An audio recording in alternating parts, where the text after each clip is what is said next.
Alright, people, welcome back to another video on the channel. Make sure you're liking, make sure you're subscribing. I haven't been doing that too tough, only at the end of videos these days, but I'm gonna start doing at the start of videos again, because why not? But anyways, sorry, you've already seen the title, you know what we're here for.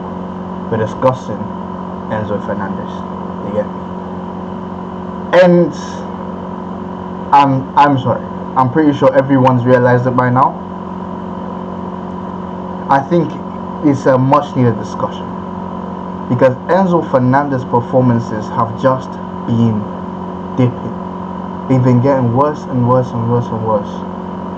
And is it time to sell stocks in Enzo Fernandez?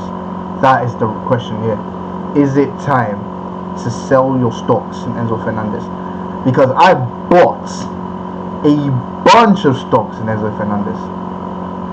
I bought a bunch of stocks in Enzo Fernandez. I was backing him. Yeah? My mates were like, this when he first came, my mates were like, what does this Enzo guy even do? Conor Gallagher's better than him. One of my friends said that. Yeah, he knows himself. He knows himself if he sees this video. Donkey. But I said, I backed Enzo. I said, he'll prove me right on the pitch. I said, I'm not going to say too much. I'm just going to let him do what he needs to do. And he ended up doing that. So I was proud. I was very happy that I decided to say that. Because I knew how good Enzo was. I knew the kind of talent we're talking about here. You don't just perform in the World Cup like that. You don't just become the World Cup's best young player for no reason. You don't have these performances for no reason. You get what I'm trying to say? Let me turn this off. It might be making noise. Bloody hell. You don't just become the player he is overnight. It doesn't just happen. It's innate talent. But Enzo Fernandez has been getting worse and worse and worse.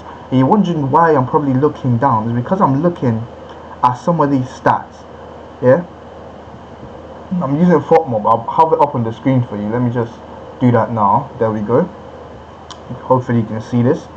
But this is Enzo Fernandez. He can play in the AM, CM, DM, all this info. Market value 65 million. Touches, short attempts, player traits, 94% chances created, and he's very good at that. I'll give him that. But this is shocking. Are you seeing that? 18% defensive contributions for a midfielder, and here they put DM. That's not good. That's not good. And you know what? I might just check Cole Palmer's defense, because if Cole Palmer's defensive contribution is higher than Enzo's, which he's not. Okay, I just needed to make sure I wasn't crazy. You get me? I just needed to make sure I wasn't crazy. What about Yao Pedro? Yes, I'm going crazy. Yao Pedro. How much? Damn! Yao Pedro's got more defensive contributions than Cole Palmer and Enzo Fernandez. It's crazy. It's crazy, isn't it? 89% goals. But forget all of that. We come down here, 2 goals, 1 assist, 4 started, 4 matches, 7.4% average rating, 349 minutes played. But when we look at the matches he's played, the Club World Cup, that's his own thing, we'll leave that. Should I start from the most recent on the first match? We didn't see him against I'll start from the Bayer Leverkusen. See him against Bayer Leverkusen. We saw him a couple minutes against Milan, wasn't great. Okay, I ain't gonna cap. It wasn't great. We saw him for Crystal Palace, wasn't the best. He was taken off. Saw him for West Ham. He did end up scoring. I don't remember how that game went, but you guys can tell me. Was it one of his better games? Because it's these 3 games I want to talk about. The West Ham game, we slapped man about. We won 5-1, and I think he was quite good in that game, so I'll give him that. The Fulham game, he got man of the match. The goal and an assist. Bloody lie. I watched the game with my 2 eyes, and he was dreadful. He was shock horror. He was so bad. But he came out with a with a Salah type performance. Yeah, this is the kind of performance you only see from Mohamed Salah. Dreadful for full 90 minutes. Goal and assists. This is the kind of things you see from Mohamed Salah. And I don't want Enzo to end up like that, because I know how good he is. As I said at the start, I've got stocks in this guy, and he's making me consider selling it. He's making me consider selling the stocks in Enzo. He's not giving me hope.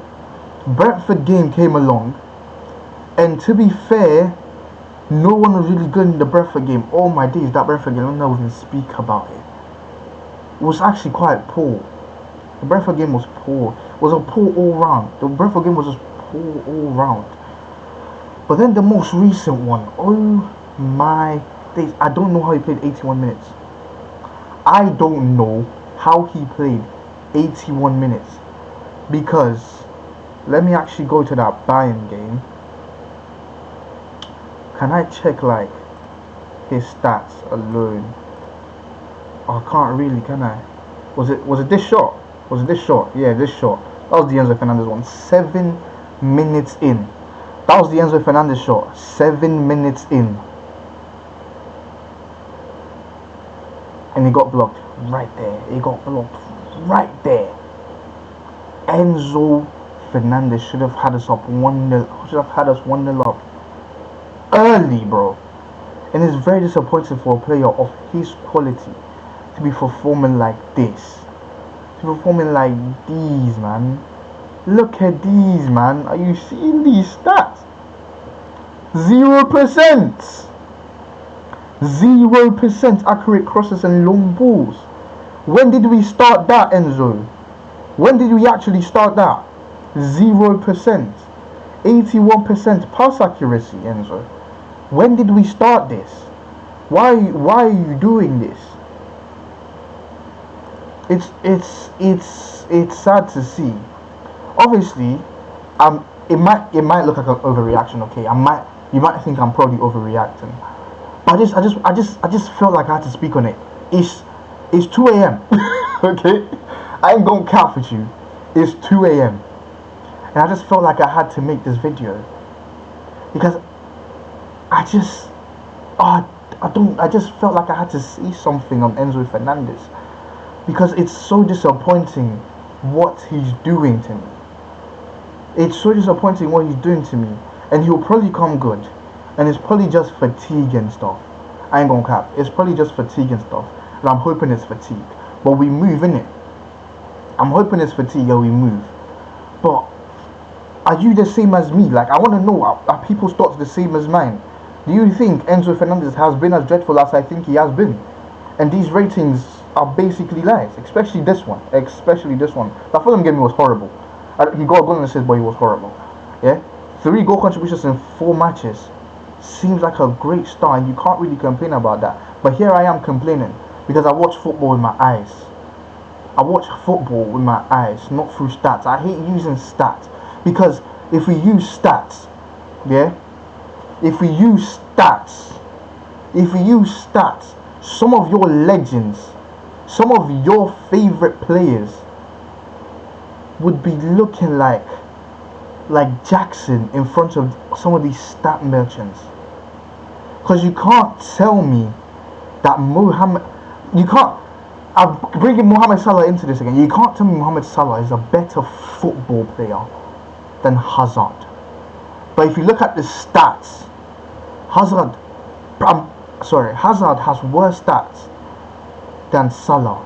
And Salah's on the verge, I think, if not, has already surpassed Thierry Henry's stats. Forget even Hazard. Thierry Henry.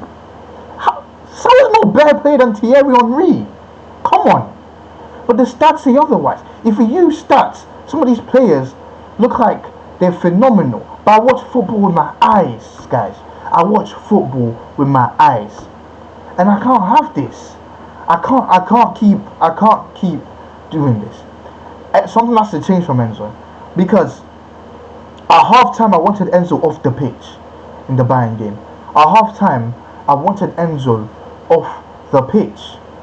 And it's a damning indictment to where he came from when he was bad. When he first joined, he wasn't the best.